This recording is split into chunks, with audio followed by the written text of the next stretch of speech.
शांति। बाबा कहते हैं, बच्चे अब तुम्हारी जो दुनिया है, तुम्हारा जो घर है, वह स्वीट होम है। ये पुरानी दुनिया जो दुख की दुनिया है, अब इसके सारे हिसाब किताब चुकतू करके हम सभी आत्मा को घर चलना है। घर की स्मृति रहे जो हम बच्चों का मीठा घर है। तो इसके लिए अपने सारे हिसाब किताब बाबा की याद से चुकतू करने हैं, क्योंकि बाबा ने कहा तुम बच्चों को विश्व सेवाधारी बनना है। तो इसके लिए लाइट हाउस बन के बाबा कहते हैं सेवा करनी है। जैसे बाबा स्वयं सर्वशक्तिवान लाइट हाउस बनकर पूरे विश्व को लाइट देते हैं, ऐसे हम बच्चों को भी बाबा के समान लाइट हाउस बनना है। लाइट हाउस बनने के लिए हम बच्चों को कैसे देही अभिमानी बन करके बाबा की याद में रहें, ये हम बच्चों को बाबा स्मृति दिला रहे हैं। बाबा कहते हैं कोई भी कुसंग अर्थात गलत संग नहीं करो। गलत संग पढ़ने से जो ऊंचे से ऊंची पढ़ाई है, ऊंचे से ऊंचा बाबा है, उसकी याद उसको भूल जाते हैं। इसलिए हमेशा अपनी स्मृति में बाबा की पढ़ाई, बाबा की याद होनी चाहिए। सुनते हैं 19/4/2023 के बाप दादा के साकार महावाक्यों में बाबा ने बोला, मीठे बच्चे अब स्वीट होम चलना है। इसलिए पुरानी दुनिया के कर्मों की लेन देन व हिसाब किताब चुकतू करो। योग बल से विक्रमाजीत बनो। प्रश्न में तुम बच्चे लाइट हाउस बनकर बाप से योग क्यों लगाते हो? उत्तर में क्योंकि तुम्हें सबको इस नर्क रूपी खारी चैनल से पार ले जाना है। तुम मुक्ति धाम और जीवन मुक्ति धाम में जाने के लिए योग में बैठ हर एक को सर्चलाइट देते हो। तुम रूहानी पंडे भी हो। तुम्हें सबको स्वीट होम का रास्ता बताना है। सबको ज्ञान और योग के पंख देने हैं। गीत है प्रीतम आन मिलो। ओम शांति। बच्चों को समझाया गया है जब रात अंधेरी हो जाती है तब ही प्रीतमाओं का प्रीतम आते हैं, अर्थात सजनियों के साजन आते हैं। सजनी क्यों कहा जाता है? क्योंकि आत्मा जब शरीर के साथ है तो सजनी है। सजनियाँ अपने अशरीरी साजन को याद करती है। बाप कहते हैं, बच्चे तुम जानते हो परमपिता परमात्मा परम धाम से आकर इस शरीर में प्रवेश कर पढ़ाते हैं, वही बातें सुनाते हैं। बाप ने समझाया है, बच्चे अपने को अशरीरी समझो। मैं आत्मा हूँ, यह मेरा शरीर है। आत्मा को यह निश्चय हुआ कि अब घोर अंधियारा है, अर्थात दुनिया तमो प्रधान है। ये दुनिया विनाश होनी है। बाप आए हैं हमको ले चलने। अशरीरी हो चलने से सन्नाटा हो जाएगा। आत्मा जब अशरीरी बनती है तो घर में सन्नाटा हो जाता है ना। रात को आत्मा है तो शरीर में, परंतु आत्मा थक करके अशरीरी बन जाती है। शरीर का भान नहीं रहता तो इसको नींद कहा जाता है। तुम बच्चों को यहाँ बैठे अपने को अशरीरी समझना है तो शांति का सन्नाटा हो जाएगा। समझेंगे जैसे कि यहाँ अशरीरी बैठे हुए हैं। घर से एक आदमी चला जाता है तो कितना सन्नाटा हो जाता है ना। तो जब इतनी सब आत्मा चली जाएंगी, सबके शरीर खत्म हो जाएंगे तो कितना सन्नाटा हो जाएगा। करोड़ों मनुष्य मरेंगे, यह तो बेहद का घर है ना। सब आत्माएं वापिस जाएंगी। तुम जानते हो बाप है ज्ञान का सागर। अगर सर्वव्यापी कहे तो हर एक ज्ञान सागर पतित पावन हो जाए, परंतु ऐसे तो है नहीं। बाप बैठ बच्चों से बात करते हैं कि जैसे मैं परम आत्मा स्टार हूँ, तुम भी ऐसे स्टार हो। सिर्फ मैं जन्म मरण में नहीं आता हूँ, तुमको जन्म मरण में आकर पाठ बजाना है 84 जन्मों का। जैसे तुम आत्मा हो, मैं भी आत्मा हूँ, परंतु महिमा सबकी अपनी अपनी है। प्रेसिडेंट, प्राइम मिनिस्टर, सबका अलग अलग पाठ है। ऐसे मेरा पाठ भी अलग है। मैं नॉलेजफुल हूँ, अभी बच्चों को नॉलेज देता हूँ। तुम जानते हो कि हम जाते हैं बाबा के घर। बाबा आया हुआ है लेने लिए। बाबा हमारा गाइड लिबरेटर दुख से छुड़ाने वाला है। तुम हो पांडव सेना, तुम जानते हो हम यात्रा पर हैं। हमारा गाइड, बाबा कहते, हमारा पंडा स्वयं परमपिता परमात्मा है। तुम भी रास्ता बताते हो तो तुम ब्राह्मण रूहानी पंडे ठहरे, वे ब्राह्मण जिस्मानी पंडे हैं। सभी को कहना है चलेंगे यात्रा पर, है ना। बाबा कहते जैसे कोई स्थूल यात्रा में भी जाते हैं, कोई तीर्थ जाते हैं तो एक दूसरे को पूछते हैं, तो बाबा भी कहते हैं इस रूहानी यात्रा पर सबको बताओ, मित्र संबंधी आदि सबको बोलो चलेंगे रूहानी यात्रा पर। जैसे कोई यात्रा पर जाते हैं तो अपने नज़दीकी बिरादरी वाले को कहते हैं, ऐसे तुमको भी बाप कहते यात्रा पर चलेंगे। ये रूहानी यात्रा रूहानी पंडे ही सिखा सकते हैं। स्वीट होम का रास्ता वही जानते हैं। जिस्मानी पंडा रूहानी पंडा बन सकता, लेकिन रूहानी पंडा फिर जिस्मानी पंडा बन ना सके। बाप थोड़े ही तुमको कहेंगे कि जिस्मानी यात्रा पर चलो, पंडे तब बन सकेंगे जब देखकर आए हो। तो ऐसा तो कोई है नहीं जो स्वीट होम देखकर आया हो और वहाँ ले जाए। स्वीट होम वह जानते ही नहीं। आत्मा के पंख टूटे हुए हैं, जब तक बाप ना आए तब तक पंख मिल ना सके। मलहम पट्टी कोई कर ना सके, योग से ही पंख मिलेंगे। भागना सबको है, कोई योग बल से विक्रमाजित बनते हैं, कोई फिर सजाएं खाकर हिसाब किताब चुकतू करते हैं। दुख का सारा हिसाब किताब चुकतू होता है। ये सब ड्रामा में नूंद है। अपने विकर्मों का साक्षात्कार गर्भ में होता है, फिर सजाएं भोग बाहर निकलते हैं। अभी तो बेशुमार मनुष्य मरते हैं, सबको अपना हिसाब किताब चुकतू करना है।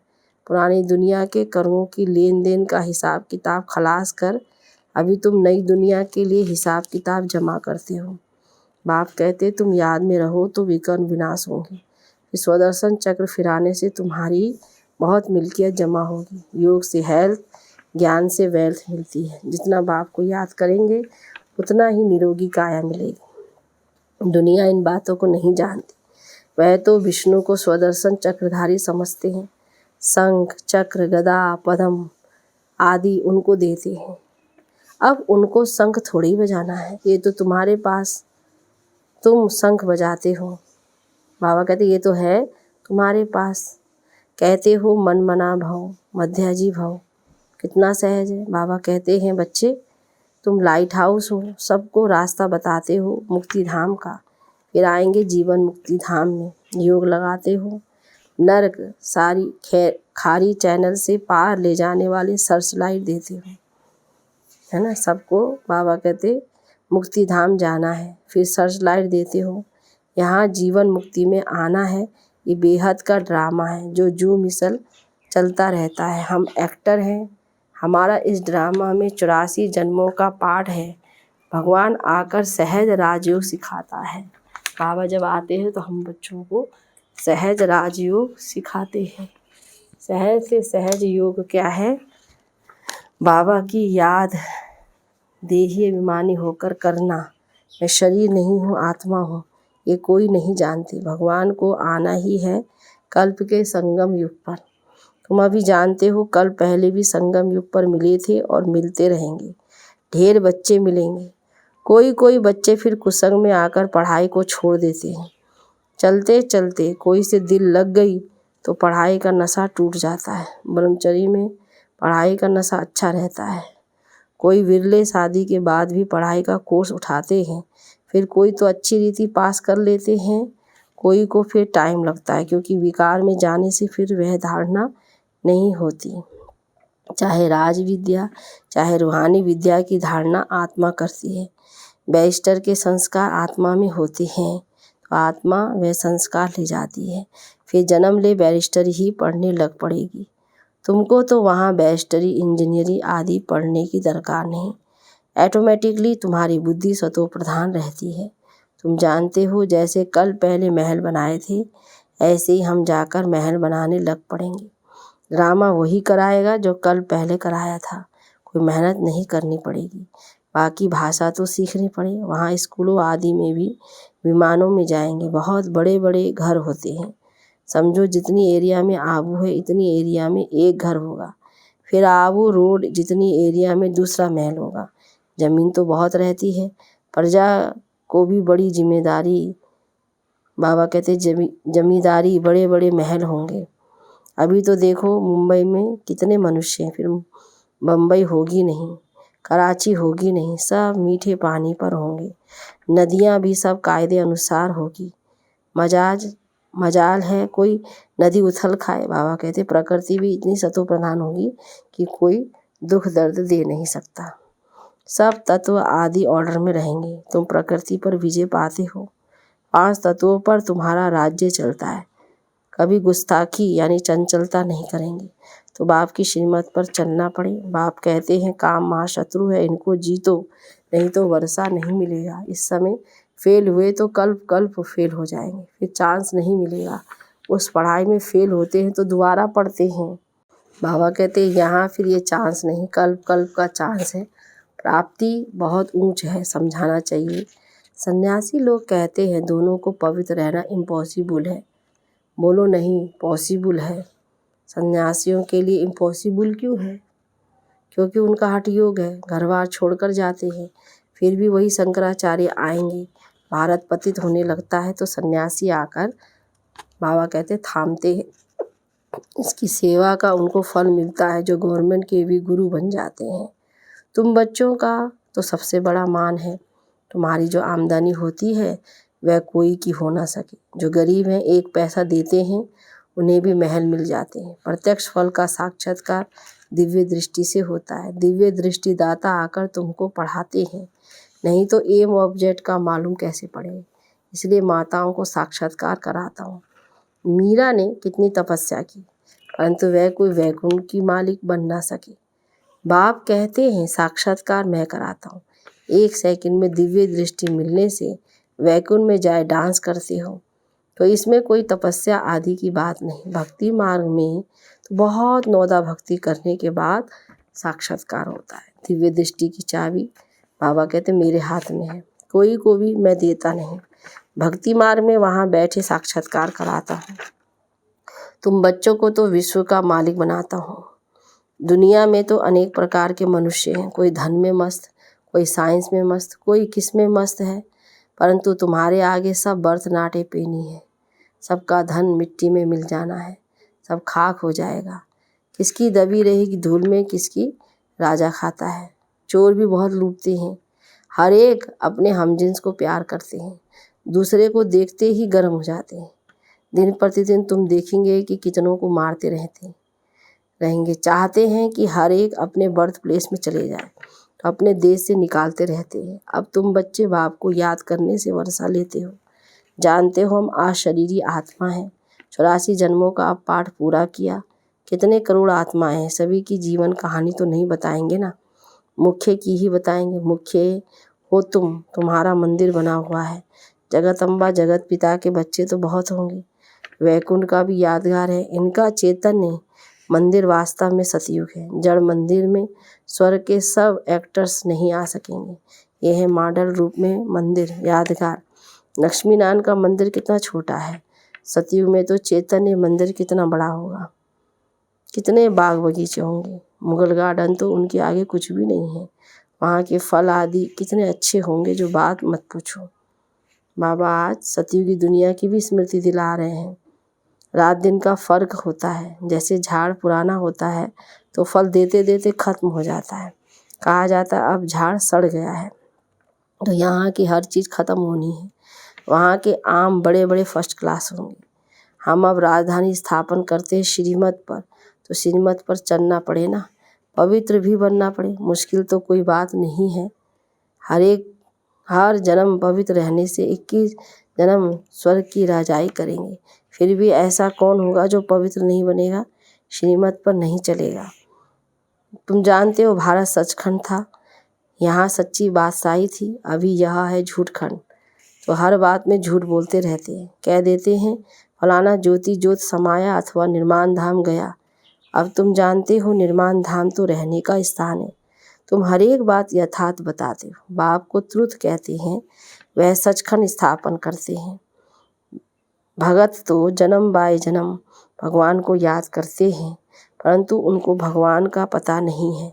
वह प्रीतम अब तुम बच्चों को राज्य भाग्य देकर खुद छिप जाते हैं। तब कहते हैं तुम्हारी मत तुम ही जानो और न जाने कोई। तो जरूर कोई भी नहीं जानते हैं। हे प्रभु, तुम्हारी गतिमत तुम ही जानो और न जाने कोई। श्रीमत में क्या होगा, गति सदगति वह तुम ही जानो। अब तुम बच्चों को बाप श्रीमत देते हैं, अपने को आत्मा समझ मुझे याद करो। टीचर ये प्रतिज्ञा कराएंगे क्या?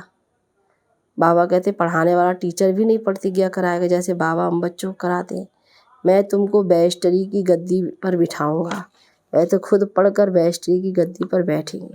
बाप भी कहते हैं जितना याद करेंगे तो योग से सब पापों से मुक्त होंगे। याद करने से तुम्हारी आत्मा जैसे मेरे पास आ रही है।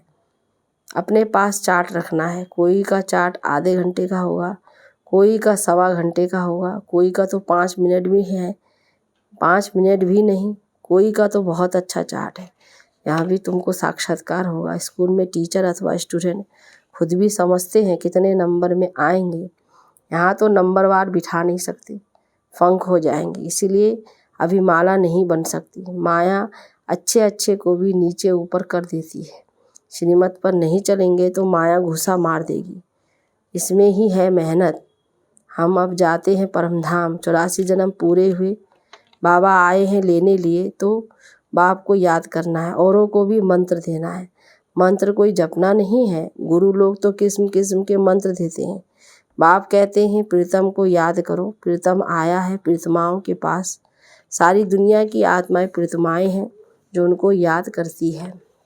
अच्छा, मीठे मीठे सिकिलदे बच्चों प्रति माता पिता बाप दादा का याद प्यार और गुड मॉर्निंग। रूहानी बाप की रूहानी बच्चों को नमस्ते, रूहानी बच्चों की रूहानी बाप दादा को गुड मॉर्निंग। नमस्ते बाबा, नमस्ते। धारणा के लिए मुख्य सार में पहली पॉइंट, कुसंग में आकर कभी भी पढ़ाई नहीं छोड़नी है। किसी भी देहधारी से दिल नहीं लगानी है। दूसरे पॉइंट, पापों से मुक्त होने की विधि याद है, इसलिए याद का चार्ट जरूर रखना है। याद में रहने की अपने आप से प्रतिज्ञा करनी है। वरदान में मेरे को तेरे में परिवर्तन कर, सदा हल्का रहने वाले डबल लाइट फरिश्ता भव। विस्तार, बाबा डबल लाइट का समय समय पर हम बच्चों को स्मृति दिलाते रहते हैं। बाबा ने कहा विस्तार, चलते फिरते सदा यही स्मृति रहे कि हम हैं ही फरिश्ते। फरिश्तों का स्वरूप क्या, बोल क्या, कर्म क्या, वह सदा स्मृति में रहे। क्योंकि जब बाप के बन गए, सब कुछ मेरा सो तेरा कर दिया, तो हल्के यानी फरिश्ते बन गए। तो इस लक्ष्य को सदा संपन्न करने के लिए एक ही शब्द याद रहे, सब बाप का है, मेरा कुछ नहीं।